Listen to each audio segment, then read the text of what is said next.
Francia-Senegal 3-1, Mbappé supera Giroud e punta al record dei Mondiali 2026. Banca di Francia taglia le previsioni di crescita e niente più SHEIN al BHB di Parigi. Benvenuti al notiziario di Radio Inizio centrale Milano per mercoledì 17 giugno 2026 su franciaoggi.com, in podcasting tramite chatbot AI e non di media sui 1575 kHz, in redazione a Nizza Marco Cubarsotti, da Parigi Rachel Costa. E il capitano dei Bleus, che sono poi i francesi, la squadra francese di calcio, ha superato Olivier Giroud martedì scrivendo 2 reti nel match d'esordio della Francia contro il Senegal, terminato 3-1. Con il doppio gol ha raggiunto una quota di 58 nella maglia azzurra-blu, il colore francese, diventando il miglior marcatore di tutti i tempi della nazionale francese. Il risultato arriva grazie all'ottimo debutto nella fase finale del torneo, che ha dimostrato di poter scrivere pagine importanti della storia del calcio francese. E più che fase finale del torneo, sarà meglio dire nel secondo tempo del primo incontro. Ringraziamo la France Press per questa frase così poco comprensibile. A 27 anni Mbappé ha già superato il traguardo che Giroud aveva raggiunto a 37, consolidando una crescita che gli permetterà, se manterrà la stessa costanza, di toccare i 100 gol entro maggio 2033. Qui sembrano le previsioni di crescita di SpaceX. Il contendente ha dimostrato di non essere non solo prolifico sotto porta. Contro il Senegal ha celebrato la sua 99esima convocazione, segnale che lo porterà a pareggiare il record di presenze di Hugo Lloris entro dicembre 2030, quando compirà 32 anni. Qui sono tutte estrapolazioni. Per quanto riguarda la leadership, Mbappé allo stesso tempo al passo di Lloris nella corsa ai record delle partite dei capitani del blu. Entrambi hanno assunto la fascia di capitano intorno ai 24 anni. Per eguagliare il traguardo, il giovane attaccante dovrà mantenere il ruolo di leader di nazionale fino ai 35 anni, anno in cui Lloris aveva deciso di chiudere la carriera internazionale. Mentre i tifosi festeggiano il nuovo record di gol, Giroud stesso ha commentato con un sorriso la prospettiva di essere sorpassato durante la Coppa del Mondo. Ha detto: sarebbe bello. La sfida di Mbappé è solo l'inizio. La sua energia, la capacità di segnare, far sognare e il ruolo di capitano lo pongono al centro di una serie di record ancora da infrangere. E questo è un articolo veramente insuggestivo che ci avevano mandato quelli di France Press, perché piuttosto che raccontare la partita raccontano di estrapolazioni sui risultati eccezionali che farà Mbappé nei prossimi anni. Staremo a vedere, ce lo auguriamo ovviamente, ma la Banca di Francia, la Banque de France, ha rivisto al ribasso le proprie previsioni di crescita per il 2026, portandole allo 0,5% anziché lo 0,9% preventivati fino a, tra virgolette, poco tempo fa, settimana scorsa. La revisione è dovuta a una cattiva sorpresa nel primo trimestre, con un calo del PIL dello 0,1% e un rialzo dei prezzi dell'energia. Il PIL è -1 e la loro previsione è più 0,5. L'inflazione invece dovrebbe attestarsi attorno al 2,5% medio annuo, 8 decimi di punto più alta rispetto alle stime di marzo. Nel nuovo scenario la crescita è quasi nulla nel secondo trimestre, con un mese di maggio definito non positivo. Xavier De Brun, capo economista della banca, ha evidenziato che il commercio estero costituisce il principale motore della crescita prevista per il 2026, mentre la spesa delle famiglie rimane stagnante, con un aumento previsto di 0,2%.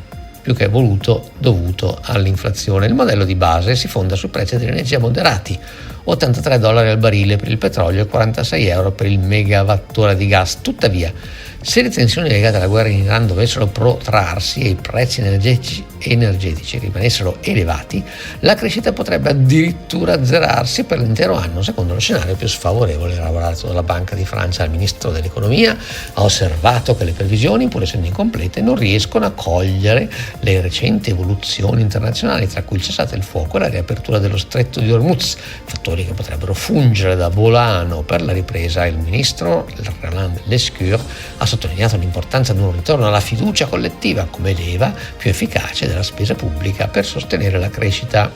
Il nuovo governatore della banca, che si chiama Moulin, ha avvertito che lo shock energetico resterà persistente indipendentemente dall'evoluzione geopolitica a breve termine.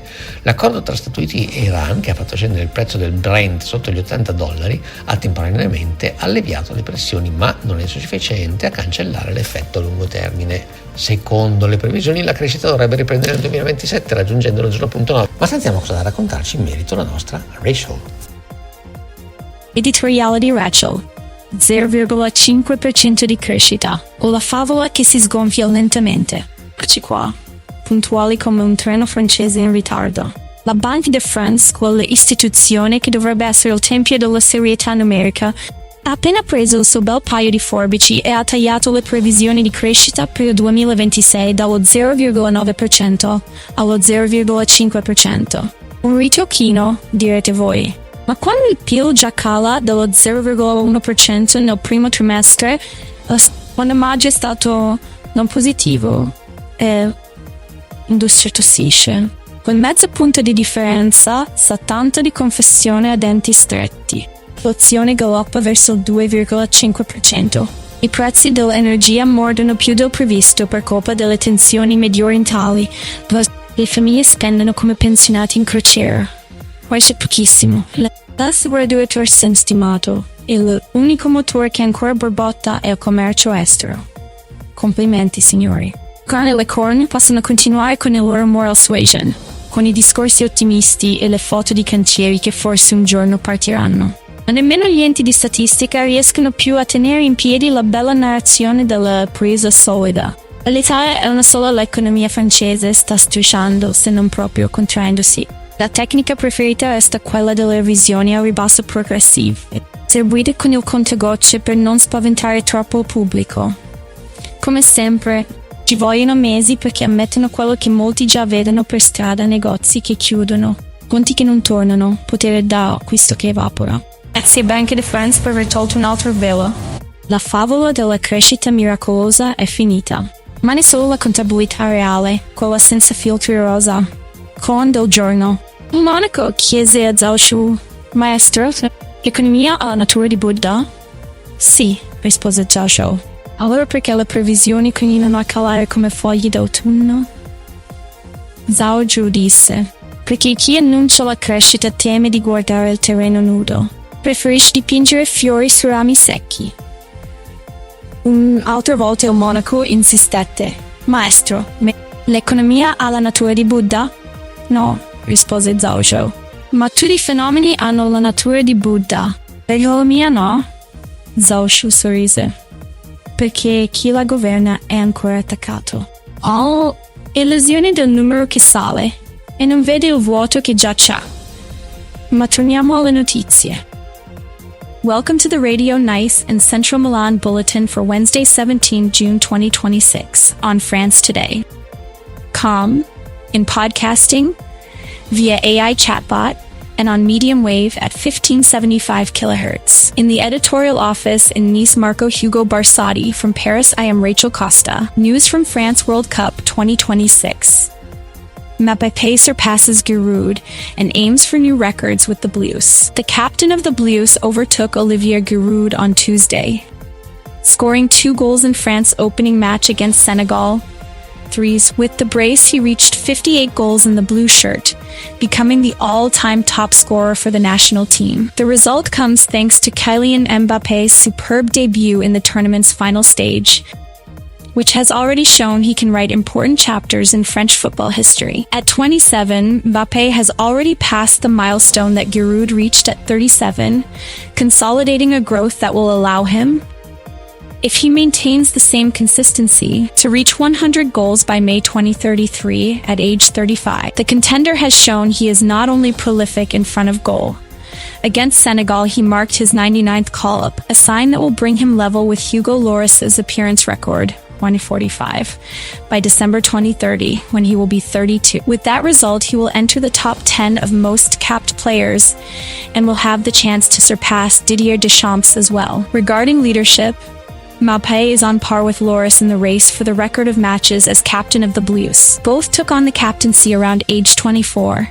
To match Lloris' milestone, the young striker will need to retain the leadership role in the national team at least until 35, the year Lloris decided to end his international career. While fans celebrate the new goal record, Giroud himself smiled at the prospect of being overtaken during the World Cup. That would be nice.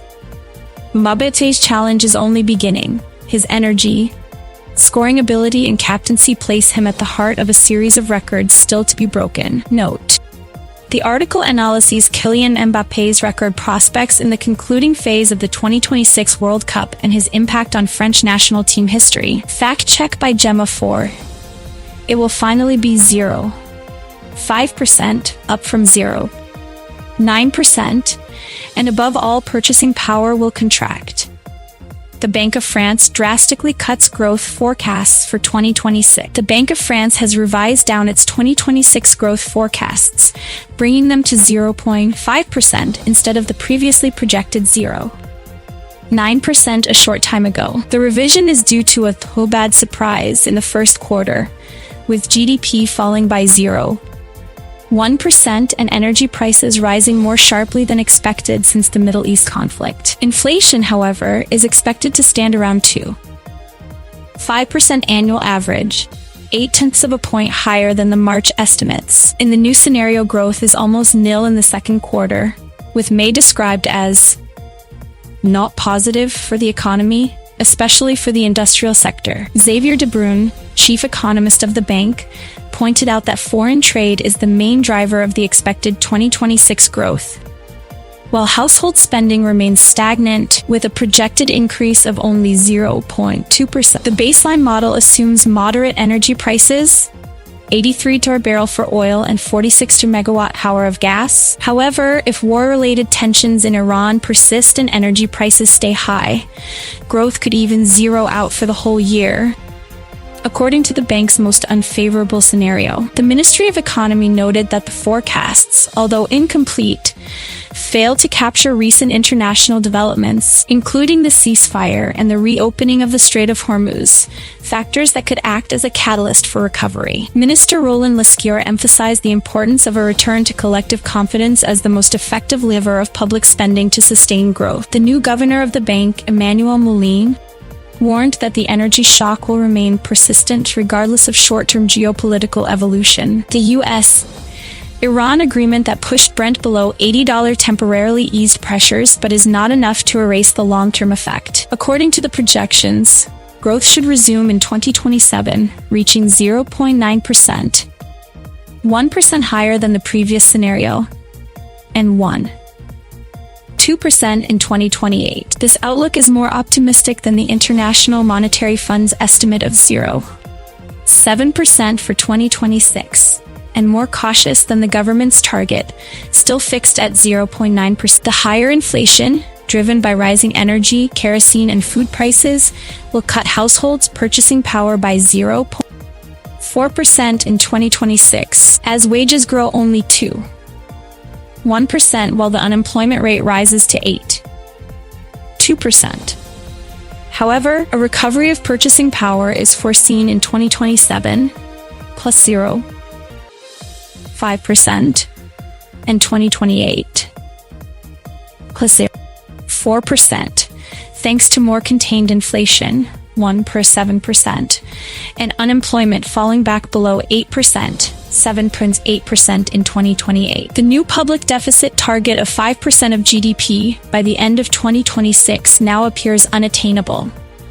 Without further containment measures, the public balance should sit at 2% of GDP in 2026, pushing the debt-to-GDP ratio to 122% by 2028, up from 115% in 2025. That level would leave France among the most indebted countries in the euro area, where the regional average is expected to be around 90% of GDP in 2028. Note: the forecasts were published by the Bank of France on the 16th June 2026. Fact check by Gemma 4. Good morning from Paris. I am Rachel Costa, and I will now read my editorial. Rachel's editorial: 0.5% growth, or the tail that slowly deflates. Here we are, punctual as a French train that's late. The Banque de France, that institution that ought to be the temple of numerical seriousness, has just taken its nice pair of scissors and cut the 2026 growth forecast from 0.9% to 0.5%. A little trim, you might say, but when GDP is already falling by 0.1% in the first quarter, when May was not positive, and industry coughs, that half-point difference smells a lot like a confession with clenched teeth. Inflation gallops toward 5%. Energy prices bite harder than expected because of Middle East tensions. Households spend like retirees on a cruise. That is, very little, plus 2% estimated. And the only engine still bubbling is foreign trade. Congratulations, gentlemen. Macron and Lecornu can keep up their moral suasion. their optimistic speeches, and the construction site photos that may one day get moving. But even statistical agencies can no longer keep the nice narrative of a solid recovery upright. The reality is simple. The French economy is crawling, if not outright contracting, and the preferred technique remains progressive downward revisions, dripped out carefully so as not to scare the public too much. As always, it takes months for them to admit what many already see on the streets. Stores closing, accounts not balancing, purchasing power evaporating. Thanks Banca di France for pulling back another veil. The fairy tale of miraculous growth is over. Only the real accounting remains, the one without pink filters. Koan of the day. A monk asked Zhao Zhou, "Master, does the economy have the nature of Buddha?" "Yes," replied Zhao Zhou. "Then why do the forecasts keep falling like autumn leaves?" Zhao Zhou said, "Because the one announcing growth is afraid to look at the naked ground. He prefers to paint flowers on dry branches." Another time the monk persisted, "Master, does the economy have the nature of Buddha?" No, answered Zhao Zhou, "but all phenomena have the nature of Buddha. Why not the economy?" Zhao Zhou smiled. "Because those who govern it are still attached to the illusion of a rising number and do not see the emptiness that is already there." But let's get back to the news. The BHV Marais passes to a new operator. End of partnership with SHEIN and return to historic core business. The Société des Grands Magasins, SGM, which has been managing the BHV Marais since 2023, announced the sale of the commercial fund to a managerial team led by Karl Stefan Cottenden, former general manager of the department store. The new management has decided to terminate the controversial agreement with the Chinese low-cost fashion giant SHEIN, calling it a strategic mistake. The closure of SHEIN's physical outlet at the BHV Marais, inaugurated in November in the Hôtel de Ville Bazaar, is planned before Christmas, while the activity will remain active in the BHV Paris 2 in the Paris region and in the 5 provincial department stores that hosted SHEIN this year. According to Cottenden, the experiment of integrating SHEIN was an attempt to attract a younger clientele, but the negative response from traditional brands such as Dior, Sandro, Guerlain, and others accelerated the decision to end the collaboration. Minister for SMEs and Purchasing Power Serge Papin confirmed that giving space to a platform deemed non-compliant with French commercial rules could not be a sustainable solution. The new structure foresees a refocus on the spherical heart of the BHV: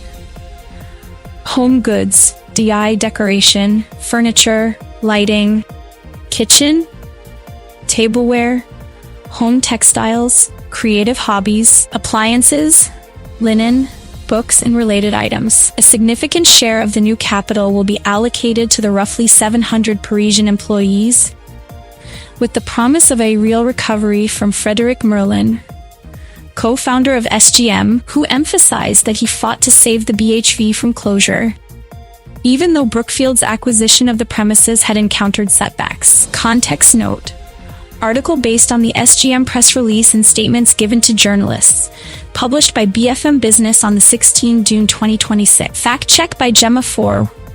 Welcome to the International Bulletin from Radio Nice and Central Milan for Wednesday 17 June 2026 on France Today. Com in podcasting and on medium wave at 1575 kHz. From Paris, I am Rachel Costa. The new U.S.-Iran agreement pushes oil prices back above $80 a barrel. The French government reported that, following the signing of an agreement between Washington and Tehran, Brent oil prices have risen above $80 a barrel for the first time since last March. The market welcomed the news enthusiastically, as the easing of sanctions should allow Iranian export flows to resume gradually, easing tensions in the Gulf area. Analysts from various international banks highlighted that the move indicates greater confidence in the stability of global energy supply. Meanwhile, U.S. authorities have said that the naval blockade imposed on Iranian ships will remain in force only for units that do not comply with the new treaty conditions. Oil sector operators forecast that, if the agreement is honored, reduced volatility could translate into lower production costs and a slowdown in energy-related inflation. Experts still urge caution, reminding that any violations by Tehran could rekindle the conflict. 3 Iranian tankers crossed the Strait of Hormuz after U.S. blockade suspension. Yesterday afternoon, 3 Iranian-flagged tankers completed the transit through the Strait of Hormuz, the first time in months since the United States eased its naval blockade. The vessels, carrying about 4 million barrels of crude, reached the port of Kuwait without interception, startling maritime operators who feared a return of dangerous routes. U.S. authorities say they are closely monitoring compliance with the agreement's clauses, warning that any deviation would trigger an immediate reactivation of restrictions. The event was interpreted as a signal of de-escalation of geopolitical tensions in the region, with potential ramifications for oil prices and global markets. Energy analysts caution, however, that the situation remains fragile, as the presence of military forces in the area can still influence transport operations. Shipping companies are assessing whether to resume traditional routes, taking the new diplomatic backstops into account. Brent barrel falls below $80, fueled by optimism on U.S.-Iran treaty. The oil futures market recorded a sharp pullback, with Brent closing the New York session at $79.08 a barrel, down from $84 the day before. Traders attributed the drop to increased optimism stemming from the U.S.-Iran agreement, which should lessen pressure on global crude supply. BFM business experts noted that, although the price remains above $75, the trend points toward medium-term stabilization, reflecting greater political certainty. Meanwhile, the U.S. Department of Energy confirmed that strategic petroleum reserves remain high, limiting further market interventions. Analysts warn the price could rise again if disputes over sanction compliance by Tehran emerge. In the broader context, this fluctuation impacts transport costs and energy derivative prices, with downstream effects on final consumers. Japan's May exports record fastest 3-year growth, driven by cars and semiconductors. The Japanese Ministry of Economy published May trade data, showing a 2% increase in exports compared with the same period last year. Growth was driven mainly by the automotive sector, with manufacturers boosting shipments to the United States and Europe, and by the semiconductor segment, where global AI chip demand reached record levels. Analysts attribute this momentum to a mix of reduced trade restrictions and a surge in orders from major international customers. CNBC experts highlighted that Japan's performance is especially significant amid recent geopolitical tensions that have hit Asian supply chains. Strengthened exports should help narrow the country's trade deficit and support GDP growth in the next quarter. However, authorities warn that maintaining this pace will depend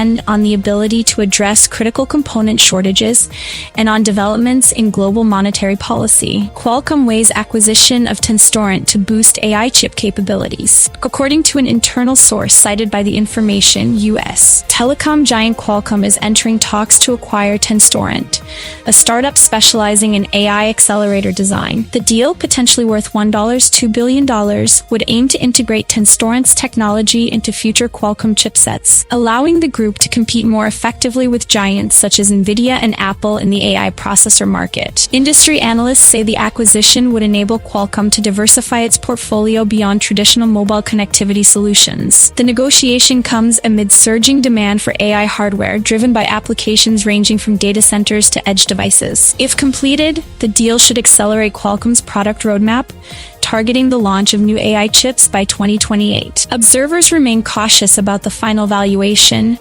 as competition in the semiconductor sector intensifies and antitrust authorities could impose restrictions on the merger. Weather: Paris, Monaco, Monte Carlo, and Milan for Wednesday, 17 June 2026. Paris, sunny day with dominant sun. In the morning, Paris wakes up with a mostly clear sky and temperatures around 20 degrees Celsius. The day's low. The wind is light, about 15 km/h from the west, and no precipitation is expected. In the afternoon, the thermometer climbs quickly to 32 degrees Celsius, with a heat sensation exceeding 36 degrees Celsius under the high sun. The wind remains calm, about 25 km/h, and the sky stays predominantly clear. Evening sees a slight drop to 31 degrees Celsius, with very scattered clouds but no rain risk.